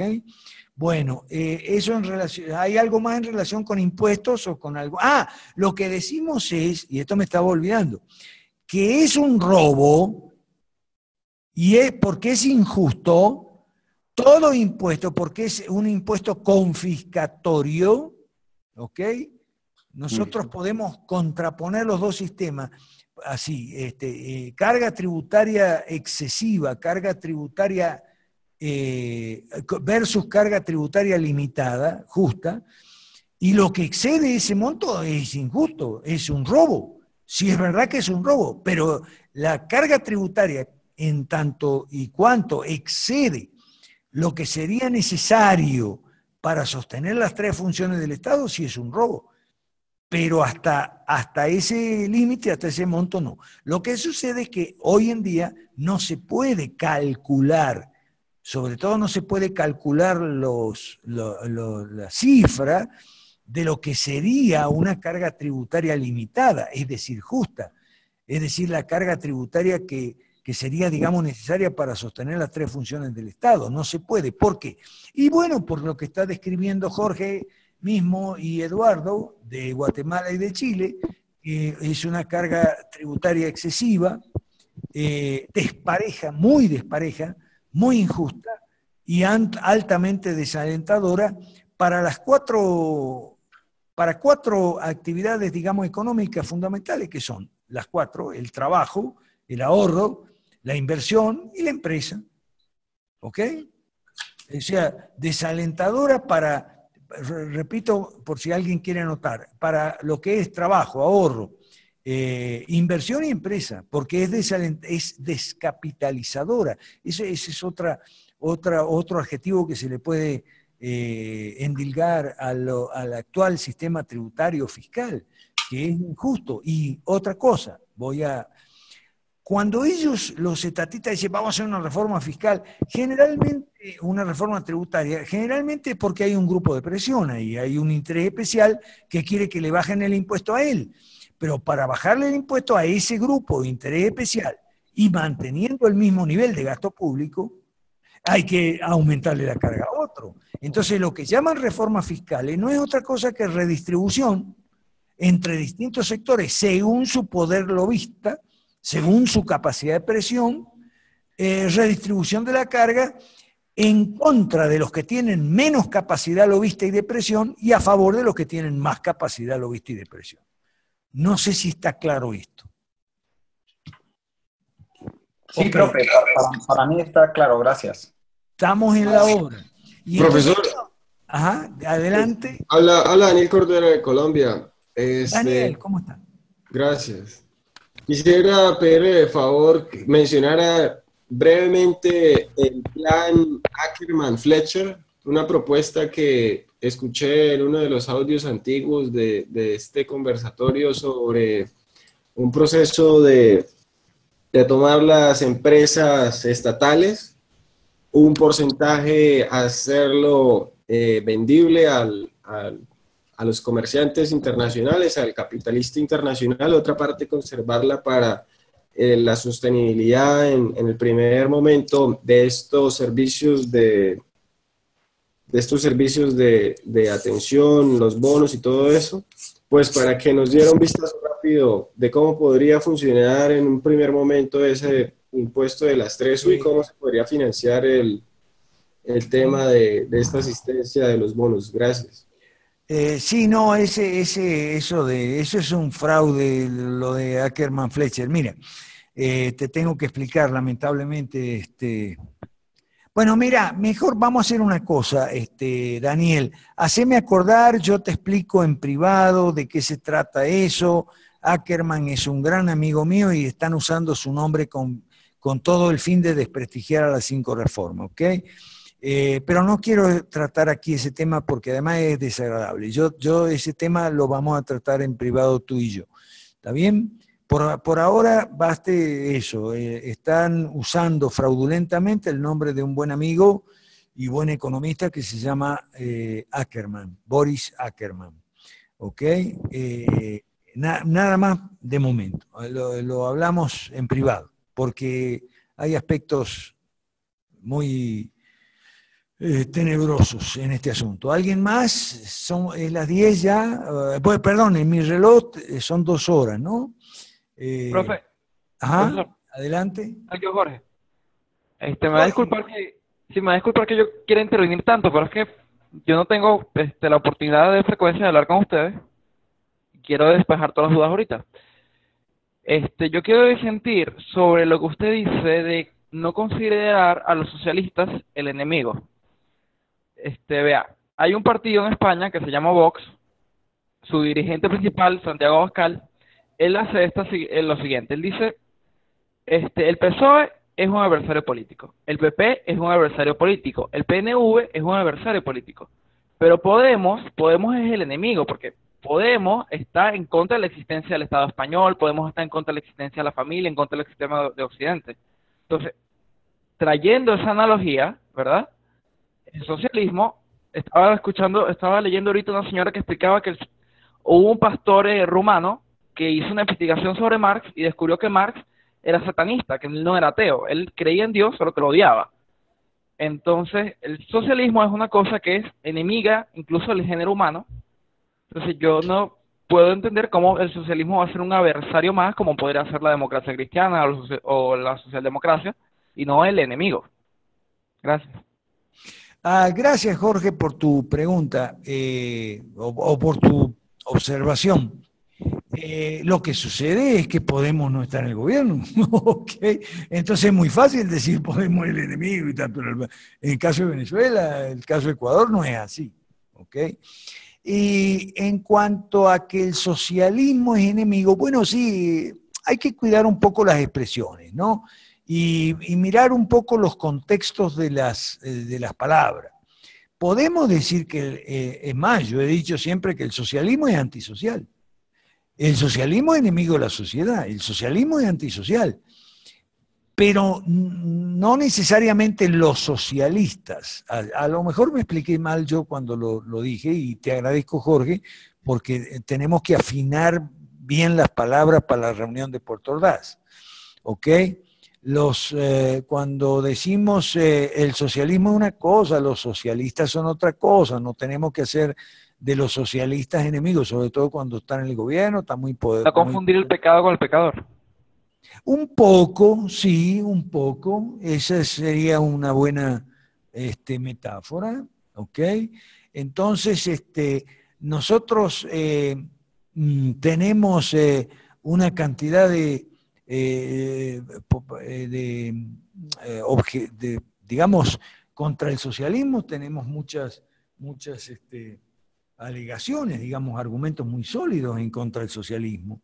Y estamos firmes y decididamente contra el socialismo, pero eso es muy distinto, Jorge Castillo, a decir, como dice un señor en las redes sociales de Venezuela, que lamentablemente es muy amigo mío, pero ahí yo tengo que disentir, que a los socialistas hay que colgarlos a Maduro, a Padrino, a Tarek El Aizami y a Diosdado, hay que colgarlos de una horca como se colgó en Nuremberg a los nazis. Hermano, querido, si tú vas a decir esa cosa, discúlpame, pero no, ahí no estamos haciendo política. Ahí yo le doy la razón a nuestro amigo Oliver Pérez.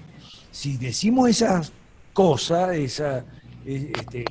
no estamos haciendo política, y tenemos que hacer política, ¿ok? Y me parece bien lo que tú estás diciendo. A lo mejor podemos concordar en hablar de que sí, somos enemigos del socialismo, como somos enemigos de la pobreza, de la corrupción, de la miseria y del desempleo, de la desinversión, de la descapitalización y de tantas consecuencias del socialismo. O sea, somos enemigos del socialismo y de todas sus pésimas consecuencias, pero en cuanto a los socialistas en persona, digamos, Maduro y y el otro, son adversarios políticos y que van a ser la oposición. Y nosotros mal nos haríamos a nosotros mismos si andamos diciendo, como dice este amigo mío, que hay que colgarlos de una cuerda, como se colgó en Nuremberg a los criminales de guerra. No sé si me explico, Jorge. ¿Aló? Sí, entiendo. O sea, no podemos hacer lo que se hizo con los nazis porque en lo físico no se puede o porque no deberíamos, o en lo moral. Buena pregunta, pero la respuesta es muy difícil. ¿Ok? Tremendo. Me tengo que ir a Aristóteles y a Santo Tomás en cuanto a los juicios prudenciales. ¿Ok? Esa pregunta tuya me obliga a escudarme detrás del Estajidita y el Aquinatense. ¿Ok? Juicios prudenciales. Bueno, sí, como yo le dije a ese amigo mío, tal vez si nosotros tuviéramos el apoyo del ejército norteamericano y el ejército ruso, a lo mejor diríamos, bueno, sí, hay que juzgarlo y hay que condenarlo, porque son inmorales, pero no lo tenemos, así que de nada vale ganarnos enemistades, porque además, Jorge, tenemos que, esto lo hablamos mucho con Pablo Zambrano, tenemos que ganarnos el voto los socialistas del PSV y del Polo Patriótico. El voto de los socialistas de base, los que no están enchufados, los que son socialistas porque están engañados, tenemos que, y sobre todo los que son cristianos engañados, ¿ok? Socialistas cristianos engañados, tenemos que ganarnos esos votos.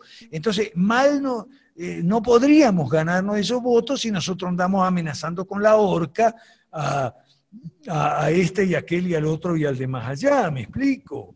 Entonces, creo que en eso hay que ser, como dice Armando Ulises, que dice que hay que ser prácticos y realistas, ¿ok? Y hasta, además otra cosa, ¿no? Tanto Aristóteles como Santo Tomás, hablando de política, distinguen muy bien lo que es justicia de lo que es venganza, hasta qué punto sería retaliación. O sea, nosotros no podemos ser vengativos, nosotros somos abanderados de la justicia, pero no podemos ser vengativos. Y te lo está diciendo una persona, Alberto Mansuetti, que tuvo que irse de Venezuela porque fue perseguido judicialmente por el socialismo oficialista y de hecho por el socialismo opositor. Nosotros no podemos guardar rencor, nosotros tenemos que guardar el corazón liviano para poder gobernar y cambiar Venezuela y cambiar toda Latinoamérica si es que vamos a gobernar. Si lo vamos a hacer, no podemos andar con cargas tan gravosas de odio y resentimiento, Profesor, en el corazón. Sí, adelante. Siguiendo su misma línea, como usted mismo lo informa, ¿no? Será enemigo también dependerá de la circunstancia histórica. Y las venganzas o los juicios capitales, yo creo, profesor, que tienen que ver mucho si se está en estado de guerra o no. Ah, claro, sí, muy buena observación. Claro, porque yo recuerdo nuestra guerra española, el nazismo, el comunismo de la URSS.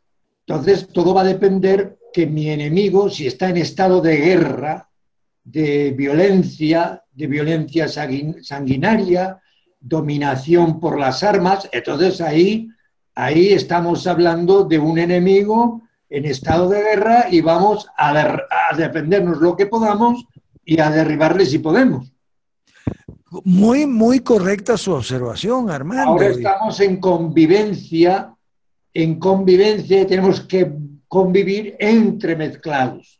Y entonces ahora es lucha ideológica, lucha espiritual, lucha política, y ahí entra otros términos y otros juegos. Es mi opinión, profesor. No, claro que sí, yo la comparto plenamente, entre otras razones porque esa opinión suya nos salvó la vida a los 3 dirigentes de Rumbo Propio que fuimos procesados por los chavistas. Se nos acusaba de un delito de traición a la patria, porque se nos decía que éramos separatistas y tal y qué sé yo. Una de los argumentos de nuestro abogado fue que no había guerra civil en Venezuela. Por lo tanto, ese delito no se nos puede, además es un delito militar, contemplado en el Código Penal Militar en Venezuela. Entonces, esa opinión suya nos salvó la vida, porque si no, nos hubieran fusilado. Claro. No sé si me explico. Por eso hay que tener cuidado con estos temas, hay que andar con sangre fría y corazón liviano, no corazón cargado de odios, resentimientos y cosas por el estilo. ¿Ok?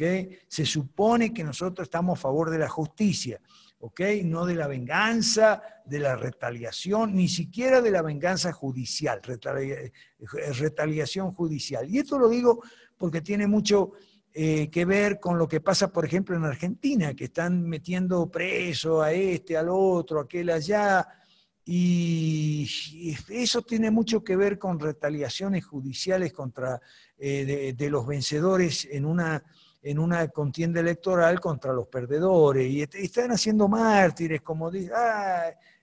Estamos mal en América Latina, queridos amigos, estamos mal. Y estamos mal porque no pensamos, porque no usamos la razón, porque no investigamos, no estudiamos, no reflexionamos sobre lo que estudiamos, nos dejamos llevar por, hay que ir a la calle. Hoy decía Ciro Cárdenas, que es un venezolano que se incorporó hace poquito, esta semana o la otra, se incorporó al movimiento 5R, decía que su esposa había ido a la marcha contra su opinión, ¿ok? Y el esposo le decía, no vaya a la marcha, que eso no se gana nada, te van a tirar gases lacrimógenos, y vino la esposa toda llorando con los gases lacrimógenos, vomitando y todo un desastre, ¿no? Y entonces, bueno, él le dijo, bueno, qué bueno que estás viva. ¿Qué se le puede decir? En fin, lamentablemente la condición política de todos estos países es muy, muy mala, y bueno, nosotros estamos llamados a poner el remedio, ¿ok? Sobre todo, como dice Armando, los que somos cristianos, y los que no son cristianos también. Y si yo personalmente no hago diferencias entre cristianos y no cristianos cuando estamos aquí en la 5R, porque este es un proyecto político y demás.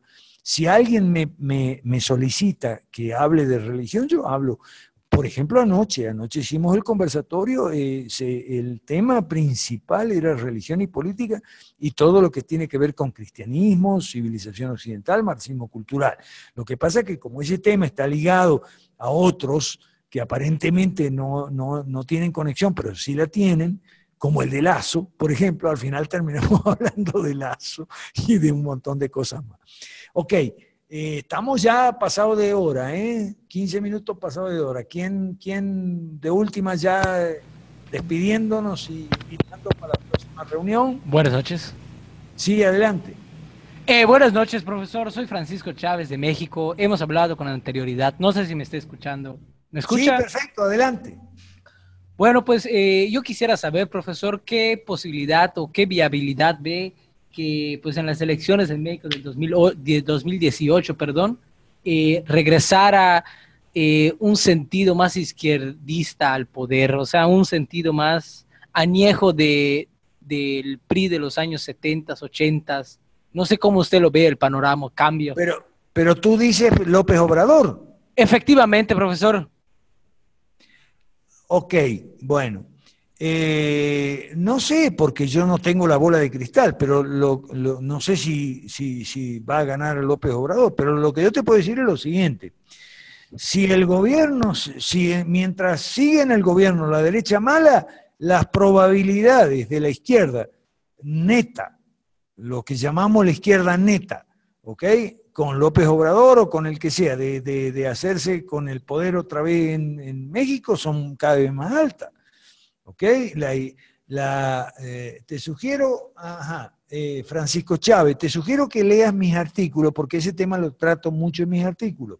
Mis artículos se llaman Pisando Callo y están en la página amarilla también, junto con los documentos de 5 Reformas. Los artículos son míos, los documentos no son míos exclusivamente porque los hemos redactado con un montón de gente. Por eso no llevan mi firma, obviamente, ni la firma de la gente que participó en la redacción. Entonces, pero en mi artículo, en Pisando Callos, yo sí me refiero mucho a ese tema. Y yo creo, y anoche lo conversamos mucho con los ecuatorianos, yo lo que opino es muy simple y muy breve, en honor al tiempo te lo puedo decir. Lo que opino es que la hegemonía de la izquierda está garantizada por la incompetencia de la derecha mala. La derecha mala es la que se niega a hacer cambios de fondo. Y uno de ellos es Peña Nieto, básicamente. Una derecha mercantilista, muchas veces corrupta, incompetente, timorata, muy penetrada por el marxismo cultural y con frecuencia aliada o asociada con movimientos de socialdemócratas, ¿no? Eso para mí es Peña Nieto, es Macri en Argentina, es PPK en Perú, Cartes en Ecuador, en Paraguay. Eso es derecha mala y eso es lo que está y en Ecuador Lazo. Y eso es lo que está garantizando la hegemonía de la izquierda. No podemos, o sea, lo que nosotros tenemos que hacer es ganarle los votos a la izquierda, tratando de esquivar las pedradas y las malas consecuencias de los actos torpes de la derecha mala. Esa podría ser una manera de describir resumidamente, Francisco Chávez, la línea, digamos, de los 5R. No sé si me explico. Francisco y los demás. Sí, la entendí, profesor. Muchas gracias. Ok. Bueno, yo me voy despidiendo. Alguien más se va despidiendo porque aquí respetamos la hora. Queremos que la gente venga a la hora en punto para podernos salir a la hora en punto. Y bueno, si nos quedamos con ganas, el próximo miércoles, si Dios quiere, seguimos. Así que muchas gracias a todos. Yo estoy siempre disponible y también está disponible Jorge Chapas. Claudio Sola no, porque anda vendiendo los terrenos, él no está disponible, pero Samuel Bernardo sí está disponible, Gustavo Romero, está disponible América Gómez. O sea, hay un montón de gente que ya estamos familiarizados con las Marisol Villalobos, ya estamos familiarizados con las 5R, así que ustedes pueden, los nuevos sobre todo, pueden hacer preguntas por Facebook, por WhatsApp, tenemos grupo de WhatsApp, se puede participar. Eso sí, yo pido encarecidamente que no pongan mensajes que no tienen que ver con las 5 reformas en los grupos de WhatsApp, por favor. ¿Ok? Entonces, Yo no soy el único maestro de las 5R, hay otra gente por ejemplo, Jorge escribe unos artículos, Jorge Chapa en Guatemala, escribe unos artículos que yo siempre los comparto, que son muy, muy buenos, tan buenos como los míos, o más, ¿ok? Y entonces, todos nosotros estamos disponibles, o sea, los del equipo. Pablo Zambrano también en Ecuador, y Donald Herrera, por ejemplo, para consultas en teología, que es mi consultor de cabecera en materias teológicas. En fin, todos estamos disponibles. Somos un equipo, trabajamos juntos y bueno, nos encontramos aquí cada miércoles a esta hora. Gracias, Eric. Gracias, Daniel Cordero.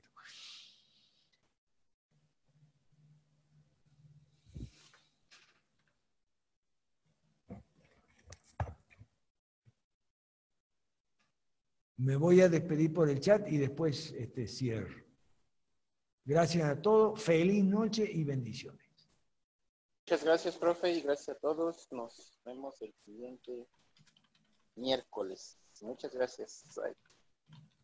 Gracias, profesor. Buenas noches. Con permiso y buenas noches.